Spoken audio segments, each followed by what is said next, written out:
Jeunesse et grande opportunité pour un Cameroun stable, en paix et émergent.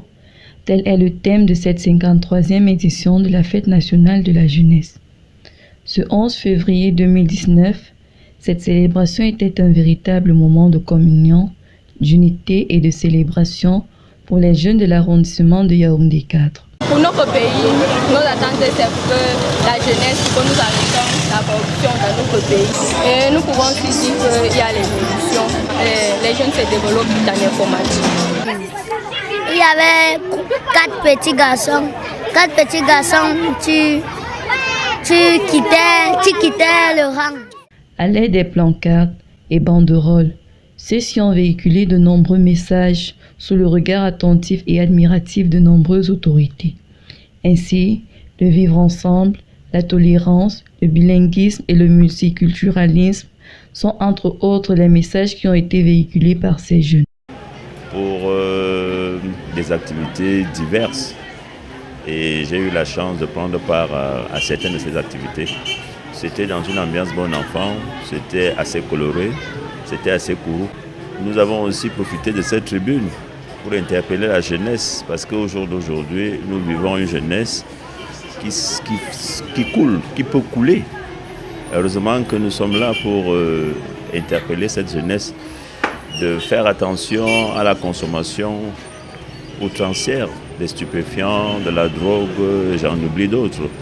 Et aussi la consommation de l'alcool et le sexe. La jeunesse aujourd'hui ne se contrôle plus.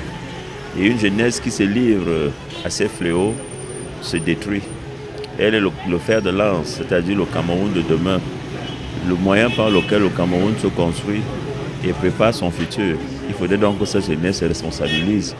Et les éducateurs doivent veiller à ce que la jeunesse se préserve. Rappelons que, depuis le 11 février 1966, le Cameroun célèbre la Fête nationale de la jeunesse et chaque année, un nouveau thème est relevé.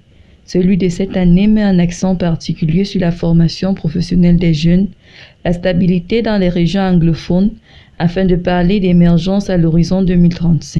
Il est question aujourd'hui que ces derniers, n'est-ce pas, rentrent dans la logique du développement de leur pays. Mais cela passe par l'éducation, une bonne éducation, c'est-à-dire aller à l'école, ne pas s'aligner derrière les mauvaises choses. Quand on parle des mauvaises choses, on sait aujourd'hui que c'est la drogue, les stupéfiants, ce qu'on appelle le tabagisme, le banditisme. Vous savez, l'éducation des enfants d'aujourd'hui est différente de la nôtre, par exemple.